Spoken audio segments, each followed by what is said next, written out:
किसी गांव में एक बूढ़ा व्यक्ति अपने बेटे और बहू के साथ रहता था। परिवार सुखी संपन्न था, किसी तरह की कोई परेशानी नहीं थी। बूढ़ा बाप जो किसी समय अच्छा खासा नौजवान था, आज बुढ़ापे से हार गया था। चलते समय लड़खड़ाता था, लाठी की जरूरत पड़ने लगी, चेहरा झुर्रियों से भर चुका था।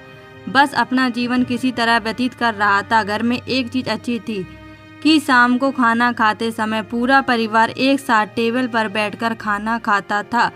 एक दिन ऐसे ही शाम को जब सारे लोग खाना खाने बैठे, बेटा ऑफिस से आया था। भूख ज़्यादा थी सो जल्दी से खाना खाने बैठ गया और साथ में बहू और उसका एक बेटा भी खाने लगे।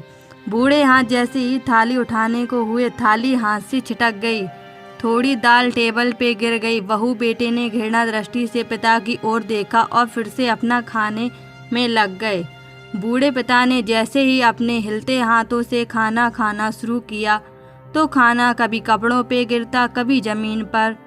बहू चिढ़ते हुए कहा, हे राम, कितनी गंदगी तरह से खाते हैं, मन करता है इनकी थाली किसी अलग कोने में लगवा देते हैं।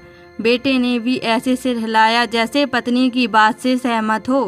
उनका बेटा यह सब मासूमियत से देख रहा था। अगले दिन पिता की थाली उस टेबल से हटाकर एक कोने में लगवा दी गई। पिता की डबडबाती आंखें सब कुछ देखते हुए भी कुछ बोल नहीं पा रही थी। बूढ़ा पिता रोज की तरह खाना खाने लगा। खाना कभी इधर गिरता, कभी उधर। छोटा बच्चा अपना खाना छोड़कर लगातार अपने दादा की तरफ देख रहा था। माँ ने पूछा, क्या हुआ बेटे, तुम दादाजी की तरफ क्या देख रहे हो और खाना क्यों नहीं खा रहे? बच्चा बड़ी मासूमियत से बोला, माँ, मैं सीख रहा हूँ कि वृद्धों के साथ कैसा व्यवहार करना चाहिए।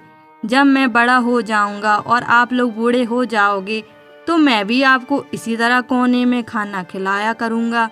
बच्चे के मुँह से ऐसा सुनते ही बेटे और बहू दोनों कांप उठे।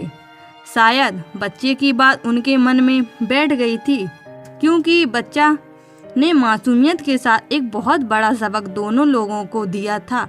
बेटे ने जल्दी से आगे बढ़कर पिता को उठाया और वापस टेबल पे खाना खाने के लिए बिठाया, और बहू भी भागकर पानी का गिलास लेकर आई कि पिताजी को कोई तकलीफ ना हो। इस कहानी से शिक्षा मिलती है कि माँ बाप इस दुनिया की सबसे बड़ी पूंजी है। आप समाज में कितनी भी इज्जत कमा ले या कितना भी धन इकट्ठा कर ले, लेकिन माँ बाप से बड़ा धन इस दुनिया में कोई नहीं है।